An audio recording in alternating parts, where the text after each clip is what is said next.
Action surge. Wow. I featherfalled. That was decorous. Yeah, I featherfalled. You featherfalled it. Yeah. Oh, that's cute. I didn't want to hurt my balls again. No, quite right. precious. Not after the absolute kicking you took in that, eh? Absolutely. I liked it though. Of course you We did. know you do like being kicked in the balls.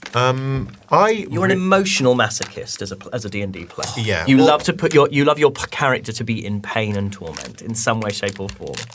I just find it interesting. I just think. No, So the phrase you're looking for is narratively satisfying. Oh, there we go. Yeah, I just think it's narratively satisfying. So I'm just like, fuck it, I'm just going to do it. Do you know what I really appreciate? My ability to be vulnerable with all of you and for you to embrace that and take it and not use it against me as ammunition in the post-show. Okay, by the way, we're way too close as friends for that not to happen. I appreciate. No, I loved it. I think it was a great episode because I feel like we as a group have. A lot of other, I think, groups would be like, we're all friends and we're all friends all the time. And I feel there is a dynamic that can, that has in the past flared up where we've all kind of gone, aren't we angry with each other? And like certainly I believe Radiant is very much a catalyst of all of that. But what I really appreciated is that we're also able to have what I think are quite big conversations about what it is that we were talking about and all understand where each other's coming from and not fuck each other off a little bit. Yeah. I think. It was. I know he was being whatever he was being, and I don't condone a lot of that behaviour. But I just was like, see what happens, whatever. But I appreciate it, and I'm. If someone wants to be like, no, you're being a bit of a dick, but I appreciated it. He was being a bit of a dick. But that's absolutely. That's the point. Yeah, that's the point. That's the point. I've been hungover and been a dick to people before. I think it's how you react to it, isn't it? Like, what do you do with someone when they're being like that? I don't condone that behaviour. I think he was being an absolute prick to a dying person. But also, I fundamentally believe that those three people were being. I think it was a ridiculous idea as a character that we were going to take a kid away from his dying mother and then potentially come back and she'd be dead. I'm like, you'd regret that. It's really interesting that it's actually very interesting the kind of gaps you guys fill story wise where I didn't read that. I didn't say she was. I mean, I said she was ill, but she's been like this for like weeks. So there's nothing to suggest that she is literally about to die. I took and that it's actually from. I know, and I don't want to. I don't want to like in the moment go. Sorry, by the way, you're wrong because those kind of levels of like character subjectivity, you don't all need to think the same thing at the same time. But for me, if you can, it's hard to sort of distinguish when you're looking at someone who's like that.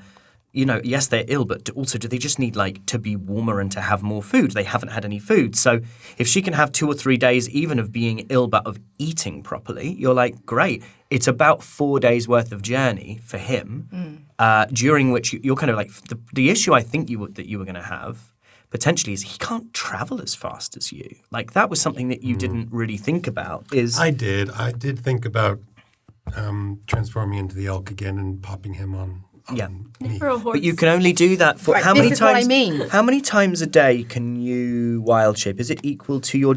It lasts for a length of time that is 4 equal hours. to half your druid level. Yeah, so I can do it for 4 hours. And how many times can you do 3 it? times. Your proficiency bonus.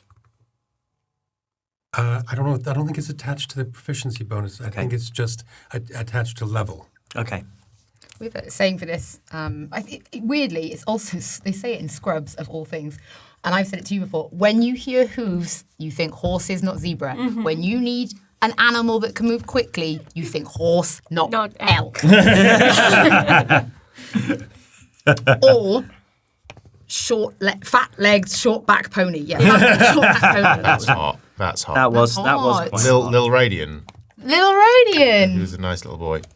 I think it was a really cool episode. Not expected at all. I'm always fascinated by what happens when you just kind of, and I don't, like, give us kind of nothing in that weird way. You give us a family, and we choose to then use that as a vector of opinion. So you give us a situation, and all the characters react differently to that scenario based on where we are. Yeah. And it felt like that's what the episode was. You gave us kind of two things, which was a family with a mother who wasn't well, and you gave us a thing in the woods that was basically declaring war. That was it. And the rest of it was us just kind of reacting to it as people. One of the other things that you could have had, was the gnome family. they were like another random encounter. But at that point, I realised that I wasn't going to make you push through and do extra. Like, you feel like, okay, you know, I gave myself the sort of 4 or 5 days, and I was like, I think this shall be 4. I think this will be 4 because I think I wanted us to end in a place. So kind of you had the option that all day. That, yeah, I mean, they would have had some stuff that they could have told you. Yeah. And then the only other thing that you, well, there are a couple of things. One of the things that you missed was just like it literally just would have been like a random trader because you haven't been able to buy anything in forever. But yeah, I like doing fast travel with some kind of additional role mechanics. You were always going to, because that hamlet exists, you were always going to reach it at the end of the second day. Because I thought it was an interesting test of, not test as in something you could fail, or it's an interesting examination of the kind of like morals and ethics and like what do you see what do you guys see yourself as? It was massively reflective for me of the road to Mouse where we stopped to help the people with the cart. It was almost exactly. It's essentially And it the just same. felt much like that. It was like, oh, and I was even thinking about it. I was like, oh, have we changed? Like, and I was like, no, we stopped before. And like we went out of our way to just fix everything and to try and help. We don't always know if we make it better, but yeah, at that kind of foundational level. And there's been quite a lot of chat recently, especially within the community, just about kind of the group's ethics, especially around killing people and all of that. And like, you know, we're quite contradictory sometimes in that. And it was kind of a nice reminder that I think deep down, yeah, things can get a bit messy and a bit complicated when faced with very different scenarios. But actually, since the very beginning, they've all just very least tried to do what they felt was right with people that don't deserve to be hurt. Yeah. So when you were travelling on, you know, the road of Mouse, yeah, they were trying to get away from a fight. So we stopped. And, you know, the bakery and, you know, we gave them what food we had. Like, we looked after them and then... So we've always kind of done it. I think sometimes we need a little bit of persuasion to do it, though. Like, it felt like... I mean, tell me if I'm wrong, but it felt like Elwyn might have left them when we first arrived. I think Dolly is very good at setting the tone for that kind of thing. And I think if someone like Dolly had turned around and said, just beyond hope, like, this is awful, I can't be here, like, this is making me upset, let's just keep moving, it would have been like, okay. But when you know, when someone walks in and you can see, especially Kelness and Dolly trying, it sets a tone for the whole group of like, this is worth investing in. And I think she feels the pressure of that, which is what leads to the outbursts, because it's kind of like, this is exhausting, trying to keep this together and trying to keep us on the right path, because she doesn't think she's very good at it. But the fact is, like, it's either that or it feels like morally we fall apart a little bit. Does Dolly see herself as a good person? Like No. Yeah, I've never like, felt like Dolly feels No. she's a good But that's funny because it's usually Dolly trying to do the right thing, trying to be a good person. Yeah. Like staying and helping was to Which do is the why right it thing. feels difficult to do. Yeah. So that feeds into that, well, this shouldn't feel hard. This shouldn't feel like it is on a knife edge all the time. It's interesting, in those moments I like sitting back, like, so I didn't want to go in the building and I wanted to kind of stay outside because I think it's just boring. We know what I's going to do every time. It's going to be, well, we help them. Yeah. Well, we help them. Yeah. And I think that's just like, it doesn't feed, if there's one character going, well, the obvious thing is we just help, if you just kind of sit back and then go, right, let the moral stuff happen. Well, yeah, because I's a signpost rather than a weather vane, right? I is a like great way of I is putting like constantly like, well, yeah, if you can ever help, you help. I don't think you could really. I'm sure you could test the theory, but it would have to be very extreme scenario for I to go. I actually think what's best is that we don't help. I would be a terrible documentary wildlife cameraman. Oh my God. Because he'd be like, no, we have to save the penguins. Yeah. Warm them up. Warm every penguin. You know? Yeah. And I mean, I know that alignment can be a bit of a blunt instrument, but where would you say Dolly sits if we were to sort of force you into a position of those kind of? I think where she sits and where she thinks she is are two different things. But I think these interactions kind of like, because it's like it's this, and I think that's why it was like this. It's really, really important here that this family, that we do everything we can, and that we get a sense that they're okay when we leave, because it's like they're just, you know, it's kind of like they're a small microcosm, but it's like it's a small part of the whole. Like, there's so much going on, and if we're not able to give them something, like some hope, then how can we possibly help everybody else? So I think like I think she is a good person, but it teeters. Yeah. You know, and it's like, well, but when faced with, it's almost like it's a petty thing as well, where it's like, well, you know, when faced with other options, it's like, no, I'm going to double down. Like, we have to do this. Yeah. We have to help, because if we don't, then what's the point? You know, what's the point of moving forward, of what we're doing? Surely, like, we believe in something bigger, and that's why we're traipsing halfway across the world. I don't think it's more difficult for ratings if you don't have your memories, so you can't lean back on kind of who you are. But I think it's safe to say for the others, no matter what they've done the last couple of years, they're fundamentally raised as good people. Mm-hmm. Like, that's kind of where they're kind of the core of who they are. Now, how that is twisted and shaped by kind of the experiences you have through life, and then how that plays out in the actions you choose to have. But yeah, I don't think anyone would have willingly walked past them if you thought you could have helped. But it's how much of an investment can you give in people. But you're right, I think these little things, you know, you don't necessarily want to be the hero. That's quite scary, this idea that you're going to save a world. But this idea that you could just maybe do something nice and simple and small is actually just quite a nice feeling, that you can help someone. You don't have to take on the burden of shouldering an entire crater. Yeah, and also just like it's small steps, you know. It's like nobody is going to think of themselves as a hero. Certainly, you know, no one sees their path to being a hero. But if you're not doing what you can with what's in front of you, then how would you ever get there anyway? Yeah. You have to, I think you're trying to save a little bit of good, aren't you? Like, so doing little good things reminds you that there's hope. And that's kind of, I think the overarching theme of this episode really was hope. Yeah, and clinging on to whatever you can, or imparting whatever you can. And it's kind of like, and rather than steal hope away from people, give it out, because that's all we can. Like, you know, if we're put in a position where we can be giving hope to people, it's free to give. And also, sorry, There you go. there's a, say for example, if coming along behind you 3 days later are a party of children of the midnight moon and kobolds who've decided that they want to start making their way north and trying to be helpful, and they come across a dead woman and her dead husband and their son barely clinging to life, and he'll be like, there were people here and they didn't help. He's like, oh, tell us who they were. It was a dragonborn and a kobold and do you know what I mean? Like by not doing anything, you are actively like making it.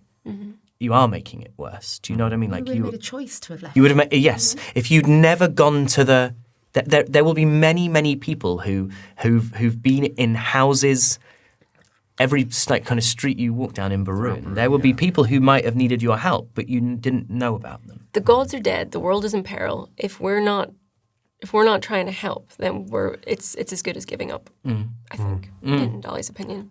I totally agree. I think it's interesting to investigate what help is and how it manifests itself, because what is help to one person might not be help or indeed hope to another. And maybe that's what I was trying to get at in this episode, which is, what is help? Is help taking Archie to Rowanhammer? Is that help, or is in fact that not help? Is in fact that's the worst thing? It's like knowing when to, in a sliding doors moment, what's that moment? What's the flap of the butterfly's wings that's going to change stuff, even in a small way? And I was kind of reflecting back onto the moment where I just thought it would be, because it kind of came up in the last episode as well, all the stuff with Carl, this idea of just choices that you make and how that would then affect someone psychologically, which is the choices that we make and how that then kind of affects other people. And actually, if us not interfering is just as powerful as us interfering, or if it's indeed interfering at all. And whereas I absolutely, Ben, the human, absolutely stands by what you were saying. For sure. Oh, I yeah. thought it would be interesting to see what to pose the opposite argument of actually as heroes now, we have a responsibility, and every time we turn up, what happens when we fuck up? What happens when we make that wrong decision? And in fact, we as the beacons of hope actually let people down, don't meet your heroes. Because if we turn up to that town and we make all the mistakes because we are essentially these very, obviously we're different things, but we are very human individuals, and in doing so we are flawed. What is it better to just kind of shrug that off, or to turn up and be a hero and make loads of mistakes and actually not just get people injured, but also destroy that beacon of hope that we fundamentally are as people? That was the question I probably was very inelegantly trying to ask in the episode. I don't believe it. I think you're right. Doing small kindnesses is incredibly important. But how would that affect Radian after the fact? You know, just after he's like, I've killed a person. I thought I was trying to help. I was doing a very bad thing. Yeah, no, it was actually really good that Radian it's kind of challenging it, because it gets to a point where it's all like, yeah, we're going to do really great things all the time, really helpful. Everything becomes a little bit fairy story, like a bit of a, you know, like a Disney almost. Like it's all positive. So it's a nice balance of being like, actually, are you really helping? Yeah, but also, like, by the way, I fully agree. In the argument that we were having, I just fully agree with Dolly in that argument. I 100% agree, because I think that it is the right thing to do. And actually, what we were speaking about even before this, kind of in the BTS, I think that's really, really important. But it's an interesting thing to, you know, I think why people bring that up, you know, who really wants to be a hero? Why do you want to do it? And actually, for selfish reasons, it's like because they don't really want to fuck that idea up for anyone. But yeah, it's going to be interesting going into towns and us now be these amazing, cool people, when before we were trying to keep under kind of like cover of being. Yeah. I didn't intend for Alec and his wife and Archie Ellen. to clock who you were, and to let you completely behind the screen. I had a whole other thing, which was a really lovely tavern on the river's edge, with a tiefling landlady called Twinkle, who was going to fake you out as you came in, and be like, "Well, look who it is," and then be like, "Oh, it's you guys," because they know who you are. And she, like, because the proclamation's like going up in all the land, like the proclamation's like being put up in public spaces. And then I thought, one, we already have been traveling for a really long time. And do I really need to hold you guys up with you took a lot longer at the little hamlet than I thought you would. My suspicion was that you were going to cast Lesser Restoration. And then you didn't. And you didn't, as I understand it, because we've spoken about it like just after the camera's cut. Like you thought they've changed something in the 2024 Player's Handbook. Essentially, as I understand it, they've kind of taken the term disease out. So like protection from disease and things like that is now, it removes poison. Right. And all the things that used to be handled as disease now say poison. But the old one used to say disease. So clearly you've looked at the 2024 version of Lesser Restoration and it says disease. And it doesn't say disease, and you go, Say disease, yeah. So "Oh my God, I can't cure a disease." Yeah. Yeah. So, I mean, the closest it comes is poison. Yes. And I thought, well, maybe she's been poisoned, but that's not been indicated by anything you said. Or No, anything and she that hasn't Alex been said. poisoned in a term that we would understand. But a disease. And so it was meant to be just more of a kind of, really the will they, won't they, wasn't so much in my head, will they help by casting Lesser Restoration? It's will this go south and they end up killing two people who essentially were just trying to get enough money together to get medicine, you know? And so I had this tavern which was kind of going to act as like more of that place where you would have spent a bit of time in the app. And then just sometimes as a DM, as you're going through stuff, you're like, we just don't need it. Like it's just an unnecessary slowing of a narrative, which was why I'd given myself the 4 days, 5 days, or maybe 2 days. What would have happened though if I had decided to try Lesser Restoration, and she was okay, and then Wouldn't have had to stay the night. Well, you would. We wouldn't. Yeah, I mean, you still probably would have. You still got there towards the end of the evening, Yeah. so you probably would have still stayed there. And they still would have needed food. You know, they needed food and gold and arrows and all the things that you've suggested. Did feel It's bad also taking my cloak back, but I need that. it's also why they aren't going out hunting. Like, they can't lose an arrow. They've only got. I think I said he's got 2 left. Yeah, which is why I gave So them. so it's like they're really marooned, and where any other season they could just kind of be fine, but it's just not enough. That's why I was so convinced they were going to die. It was like the picture that was painted was these people can barely keep their stuff together. Like, he's got 2 arrows left. They can't have any food. The longer they wait for this woman to get healthier, they're just going to die. Yeah, and they would, they ultimately 100%. would. Because they would have just starved to death. Yes. Because of that stubborn. What really upsets me, I think, and this is from Ben, the personal thing. Stubbornness really, really pisses me off. Like, blind stubbornness is probably my weakness in certainly in people of my parents' generation, of a refusal to do something to better yourself, even though it might cause a little bit of pain. Yeah. And so I imagine, like, I didn't have actually any sympathy for that guy, because I was like, I actually think you're killing your wife here. This was me, like, by being here, me, Ben, the person in that scenario, if I'm assessing it, being like, you are actually making the wrong decision for your family. Your son can barely handle himself. Your wife is injured. I know you're saying she's not going to survive the road, but You should have tried. You should you have tried. should have like, done a week ago. something. Yeah. You should have done something, and now you're stuck, and you're too stubborn to do anything about it.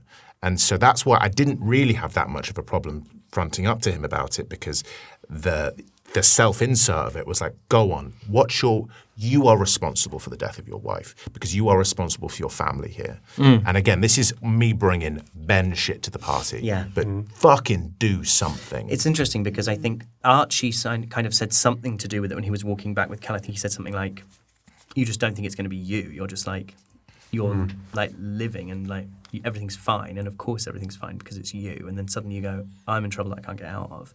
And I think the big mistake from Alec because were Ellen well, she would have been making the decision alongside him. But when she's so ill, was him being like, well, obviously she'll be fine in a few days. So she's a little bit too weak for the road at the moment. So we'll just like... We'll catch up. We'll just catch up, which isn't given. It's 2 days away. Like, it's not it's not a ridiculous thing for him to. No. And each day passes, you're like, oh, she still doesn't seem quite well enough. But like, let's make sure you're probably not eking out your supplies very well. You're probably not being very like frugal. You're just like, okay, well, make sure you have something. Have something really substantial to eat for your dinner, and you'll probably be all right in the morning. Get a good night's sleep. I don't mind sleeping on the floor for a night, and it's something that I don't always achieve with NPCs, because I think there's lots to do as a DM.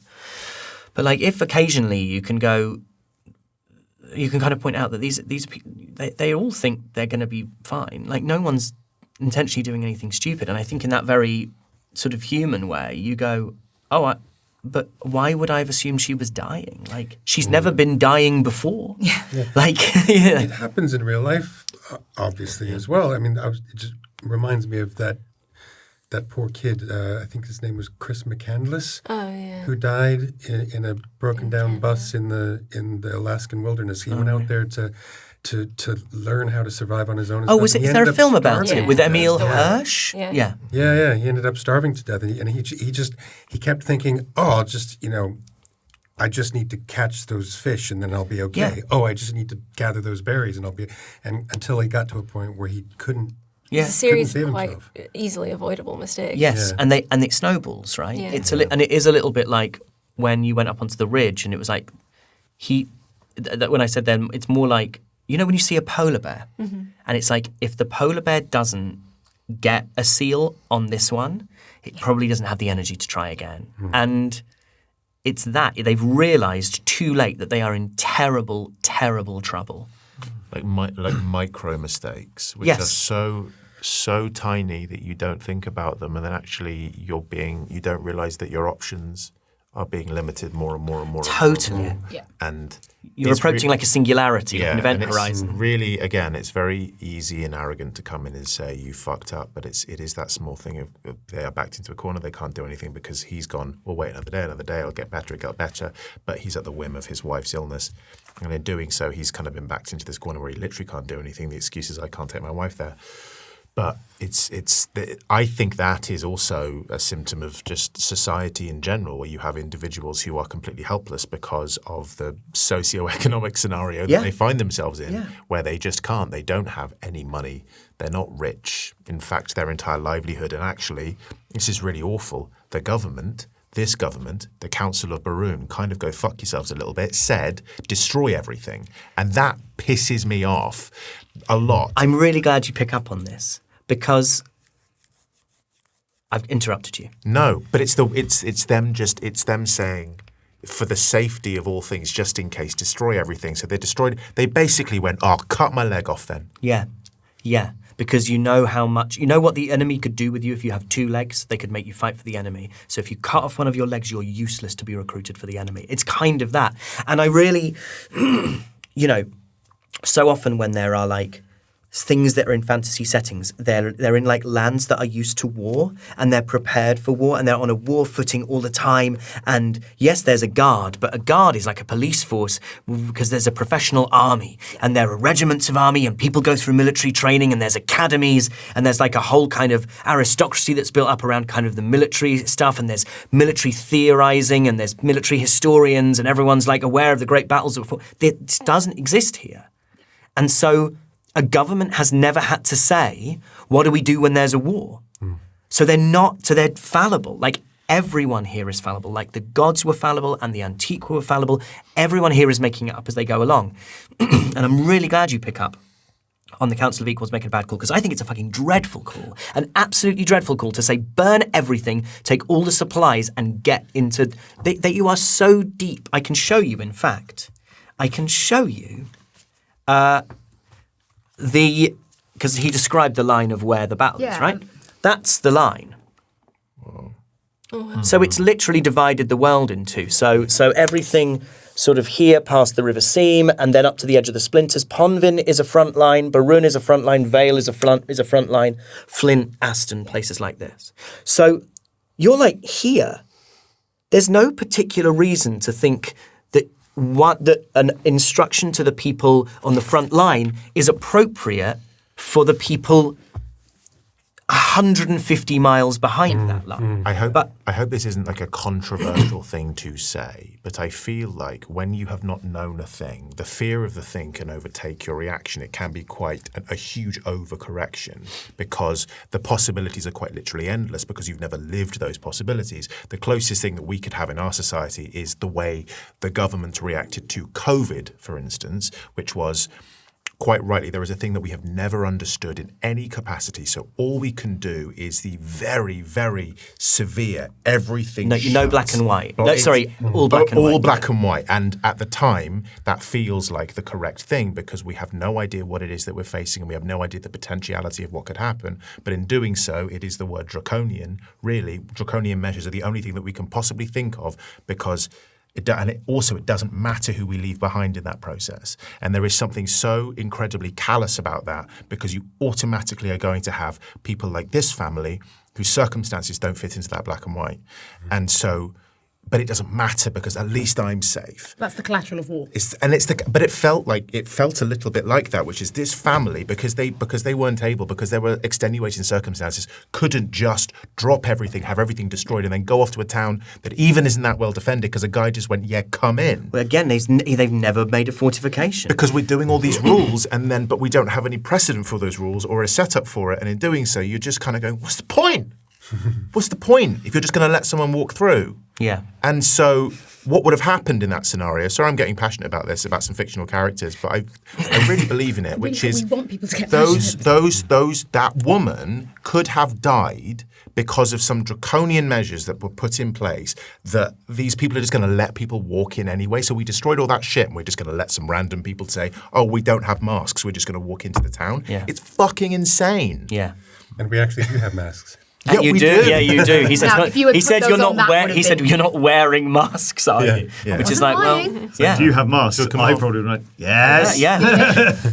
Can I want to bring up something that I just thought was really interesting. I know exactly. I think I know what you're going to say. Do you? I saw you smile about it and write it down. Say what you're going to say. So when we were talking about, when we were having the debate about hero or not hero and all that stuff, and Dolly said at one point, well, we can start with the 6 of us. Oh, whoops. She meant you, Yeah. the owl.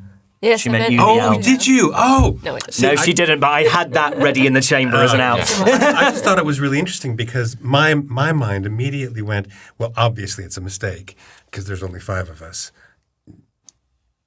Leaving the owl out of it.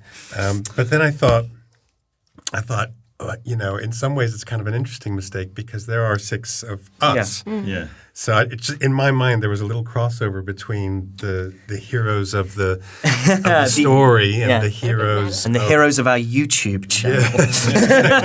We are. I greatly enjoyed Kel walking out of a house with a total stranger, seeing I and going, "Aye, come on, we got to go hunt." I goes, "Okay," jumps down. Kel leads him to this place and then goes, "What are we doing, I?"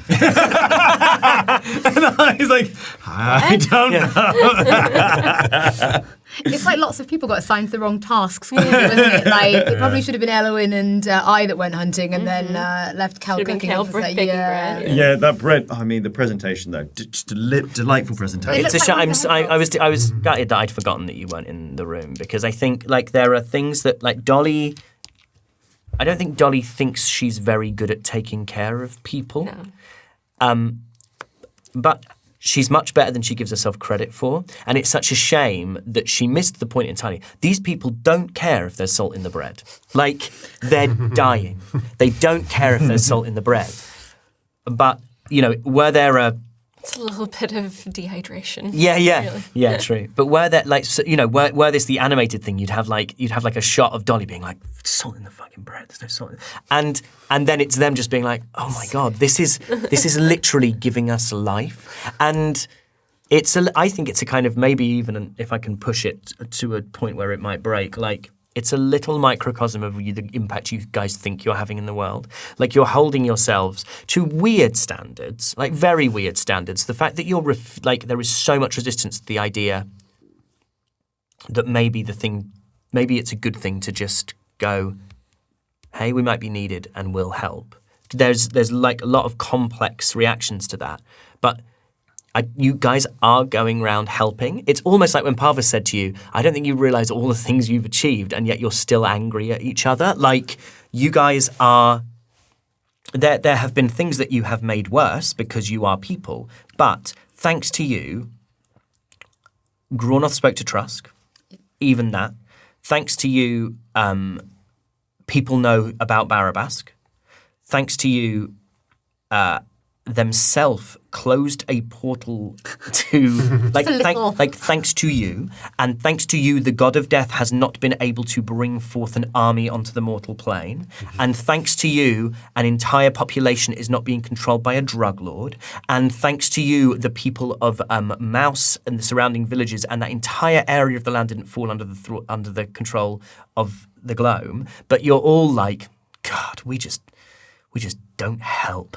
And it's and I get it because in small moments you feel powerless and you don't know what the right thing is to do. But the majority of the big calls you've got really right. It feels like you can do all of these amazing things and then you read 2 or 3 bad comments in the comment section and suddenly you're a piece of shit. Yeah. Yeah. It's like Googling your own name. So of course we do. Yeah. Of course we do right because good is almost like a state of it's par. It's not under par. It's like that is what we should be doing because I think maybe our characters all come from a place of deep.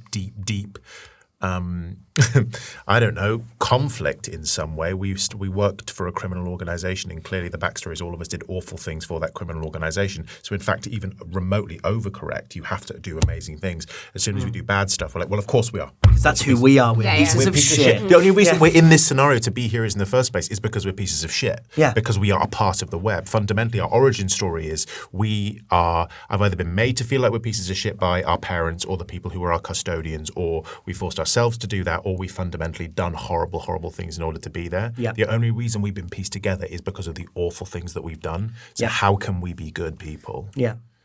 Yeah.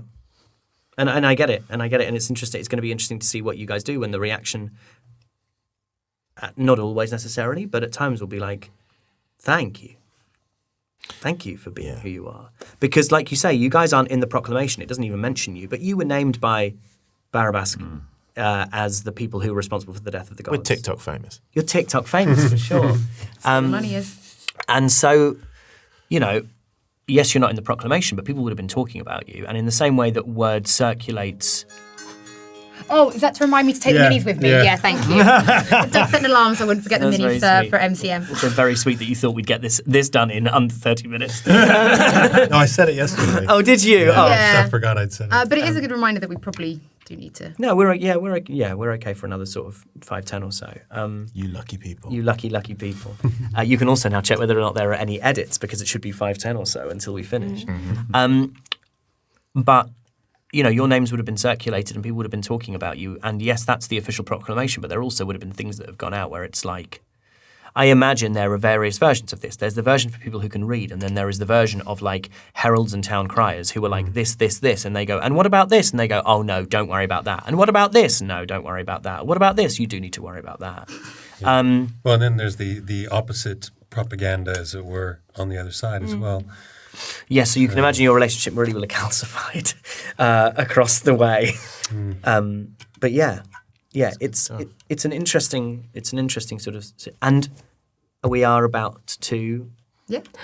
Wow. Yeah, that's nice. you got a brother again. I have. So at least one of them is alive. Thank God. For now. They're absolutely. I thought was really nice was talking about the Battle of House Grenweird was what they called it. Yeah. Yeah. I guess we're in that, not that far. I guess actually Ponvin is now probably the closest kind of choke point. But yeah, as we've always said, that was like, that's one of the big battles. Yeah, if you lose for that, us- you've lost that entire section Totally. of the world is gone. And also, you're aware of three or four like big assaults that happened on places. Brack, which held out and has now surrendered.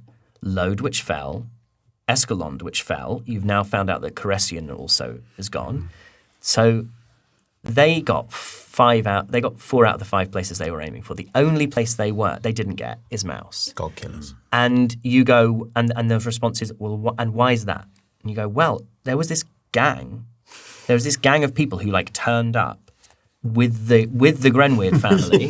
They walked in like that kid in the BBC interview. But you know, they've walked in and gone, nah, not in my house. Literally not in my house. Literally. And they would, you know, that would speak in an area that is under the kind of control or protection of the Council of Equals. That would speak to your quality much more than, oh, so the person who's calling them god killers tried to kill them along with a house that we know is pretty noble, and they won. People aren't. Also shows in a war that there are battles to be won. That it's For not sure. kind of a hopeless thing. Like, you can stand against it. Well, it's a kind of Dunkirky thing, right? I mean, like in the sense that, in a largest possible sense, it's an absolute disaster. But if you can spin it that, like, but hey, we got some people home, or hey, but we didn't lose this bit. You go, yeah, Take what we can get. yeah, exactly. Can I have a set of dice, please? Yeah. Whoa, do you who's want... going to roll? I would like Wilson's dice, please. Wilson's dice. Thank you, Wilson. Let's do this. Wilson's Dice sounds like a song from the early noughties, but like bowling for soup. Yeah, well, I thought it's Definitely pop punk. See, I was going to say Wilson's dice sounds like a sort of Or Scar. kind of like Emerson, Lake and Palmer, like a kind of. So I now need to. I've now got to scratch my head and pat my head and scratch my. No, see, this is what I was worried about. I can't spake. Speaking. No Can't worries, speak. me. The language. I can't speak. You're gonna hate me. My favourite bit of that ep. What's my favourite bit of that ep? I don't know. I didn't really like any of it. No. My favourite bit. I'd go home and cry. I like the every snowball. day. I like the snowball fight. A snowball Yeah. fight's a lovely thing when everyone's been ever so serious to just kind of remind. I think you're getting and I don't mean you as players, I mean you as a party, are getting better at going, hey, they were some extreme feelings that we shared with each other. Should we do something to quickly make sure that isn't a problem? As always, it's usually Kel.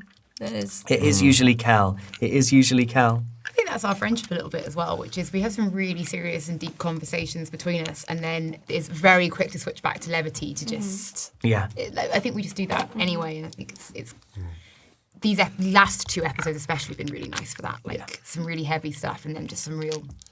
Because you know, you've just sat there and gone, carry on. Yeah, I mean, I'm doing very little at the moment, in a lovely way. I'm doing very, very little DMing. Right. Do you want to go first? 135. Oh my God! Oh, lovely. 100 exactly. Well, should we just leave that? Should we 100 just leave exactly. Oh, go on, dickhead. 140. I got a 96 on the D100 and an 18 on the 20. I got 100. Well, I went from my highest score ever yesterday to possibly my lowest score ever today. 6. 43. Whoa, that's not great. Rubbish. That's and you're allowed that though, Doug.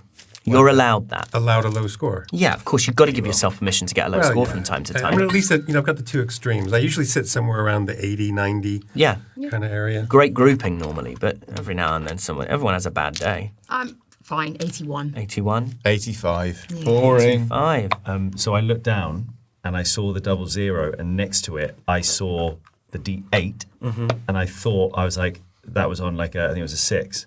I looked at it and went, damn it, it's 60. And then obviously looked across and went, hold on, I'm reading the D8, and had that moment of going, that's also a 0. It was a 0. Yeah, yeah, zeros it's just that across the joy of board. going. Jeez. And then it was a 19 on the D20. Bloody hellfire.